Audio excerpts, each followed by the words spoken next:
Hi friends, welcome back to Sheena's Homestead. If you're new here, I'm Sheena, this is Liliana, and this is our homestead. We grew all of these plants by seed this year, and we just couldn't be more proud, right Lil? Yep, it's beautiful. It is, and we want to encourage you to do the same. You can still get seeds in the ground right now and have a fall harvest, so that's what we're working on. But in the meantime, we want to show you what's going on in the orchard because we are almost ready for harvest. Come take a look. Here's the orchard. Let's take a look over here. Oh my goodness, I think this peach is ready for picking. This one? Yeah. Let's see. Can I pick it up? Yeah, and twist it nice for you. Oh, we got a little bit of sap on there. We'll just need to wash it off and then we can eat that one. You can go wash it off in the hose if you want to. I don't like it. Our apple tree is dripping with apples and they are starting to ripen up. They're getting nice and red. We're almost ready. Mommy, is this one ready? Almost. Not yet, but almost. Maybe a couple more. So this is the first year that I took pruning to heart and really learned how to do it and when to do it, and it's paid off tenfold. Our trees are really producing and we're gonna get a real full harvest this year, so I'm really excited about that. When it comes time to prune again, I will definitely show you guys how to do it so that you can get a better harvest out of your trees too. So this is our plum tree and I think we are just about ready to pick. Liliana found that one on the ground, which means we're ready. And this one. Just gorgeous. We don't know if this one's ready yet. Yeah, I don't know. That one might have fallen off in the storm. But we've got, our apples are just popping and our grapes are insane. Let's take a look at this. Oh, we have some that are ripe. Look at that. They're ripe? Yep. Can I eat one? Let's try. They have seeds inside, but still good. So this is a Swanson red grape. Swanson red grape. It is so good. They do have seeds, like Liliana said, but that's okay. I love it. Let's go find more. Look at this apple tree. Full of apples. And then here's our pear. I love pears. Those are starting to ripen up too. So y'all know that we had this elderberry patch right behind our garden and we ended up taking that out. I think it was a really good decision because we planted a lot more stuff and it is growing nicely. So here, gotta pick some of this grass that's starting to grow through. We planted a row of jade beans and beans grow really, really fast. So you still have time to plant some if you haven't yet, and you'll still get a harvest.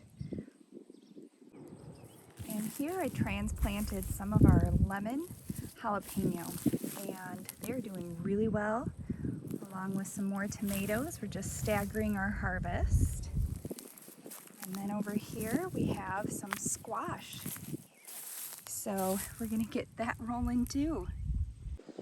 As our planting season starts to come to an end, you want to make sure that you pick things that have a very short harvest time.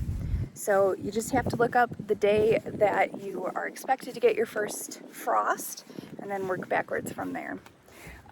For us, we're on the border of zones 7 and 6, and we still have time to get a couple more things out of this garden. So I've planted Swiss chard, more green beans. Oh, speaking of, we have a lot to harvest here. Beets are another thing that you can get a really quick harvest from. And let's see, oh, we did some more herbs as well. So we've got that rolling and going for us. Here we are, some of our dragon tongue green beans. These are beautiful green beans. The kids think they're super fun with their pattern. And they are prolific providers. So I have a plant right here that has been super unhealthy. So when that happens, you just really want to take it out. Give the other ones some space. And allow a little bit of healing there. And like I said, we can still plant green beans this time of year. So I will put a new bean in its place. I think that's one of the concepts as a new gardener that we really need to grasp and get a hold of. When I talk to friends and even my brother who has just started his garden this year, one of the concepts that is hard for people to understand because we've raised this plant from seed and it's grown is that when it's done, it's done. And when it's had its time, pull it out, put something else in its space.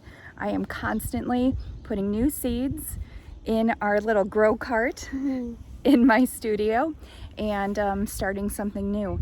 So if you do have chickens, feed it to the chickens. They'll love the treat. And you just have to remember that if your plant has had its time and its useful space, then it's time to get rid of it. Don't let it sit there and suck up more nutrients from the ground than it needs to. If it's not serving your family, if it's not continuing to give you something, then it's time for it to go. So let me show you something else. I have these jalapeno pepper plants here and look how amazing it's doing. It's literally dripping with jalapenos. And on this side, we have bell peppers growing. It's just amazing how much can come from one plant. We also have these little Tom Thumb tomato plants. These can grow inside year round if you take care of them right, which is pretty amazing. So over here is Tomato Alley, and my goodness, it is bursting. You can see too, I've got my marigolds popping.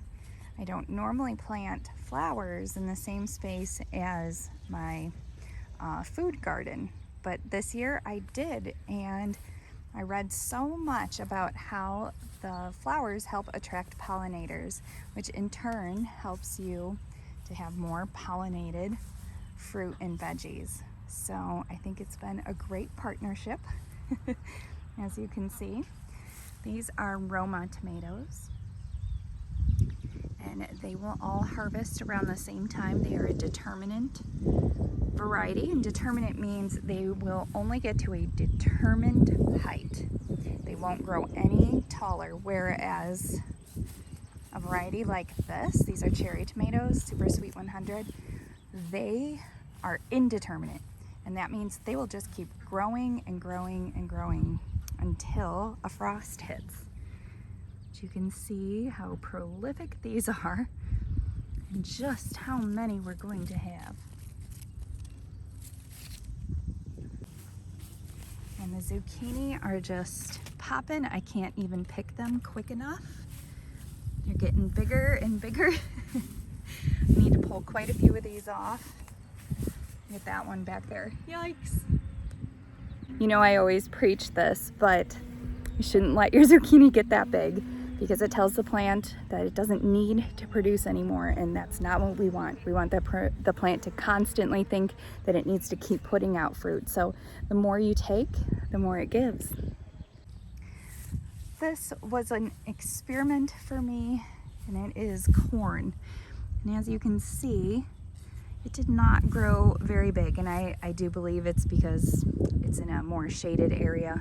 This is a brand new garden bed for me, so I didn't really know what it was going to look like year round. And so we have 4 stalks growing here. We'll see if they end up producing anything, but if not, it's okay. It was a good experiment. Over here are our Boston cucumbers. They are a pickling variety, so they are perfect to put in jars and have them pickled. I'm going to bring you over to our watermelon patch and show you our progress.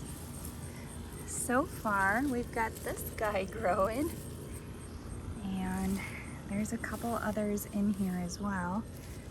There's this one. Oh my goodness, and this one too. Okay, so I know you've all been waiting for the ripening of the blackberries because they have just bursted to life this year. So let me show you how that's going.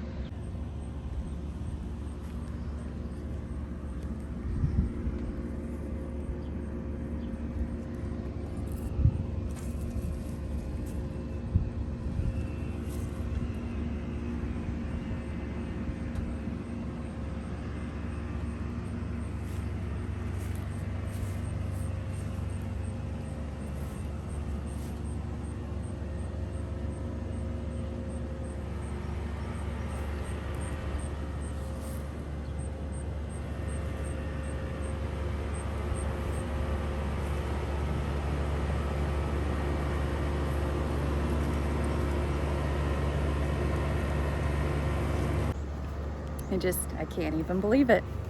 And that is what correct pruning can do for you. Not bad, not bad. So now I am taking you out to a little slice of happiness for me, and that is my zinnia flowers. So I had a really hard time this year with my zinnia seeds.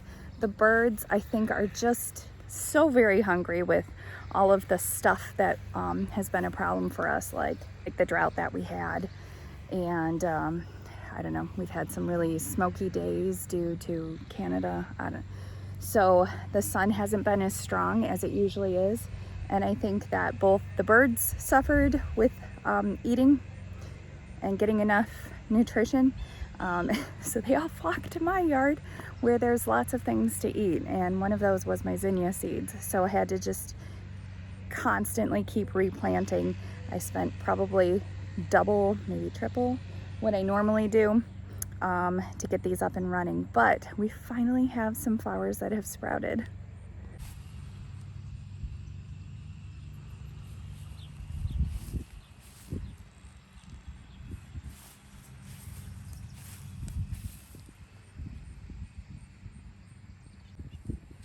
And you can see just how many there are waiting to sprout here.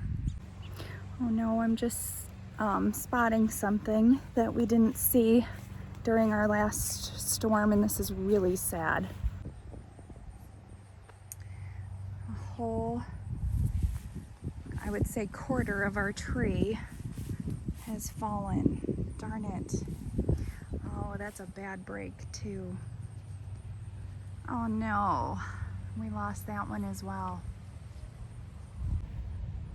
We've had a record number of tornadoes in our area for this year, and yeah, we've escaped a lot of damage so far, but unfortunately we have just found that that's happened. That's a really huge hit because that tree is, I think, 8 years old, which means it's not going to do so well with that break, especially the way it broke. That is a big bummer. On the plus side, this little flower garden is doing well and has already started popping.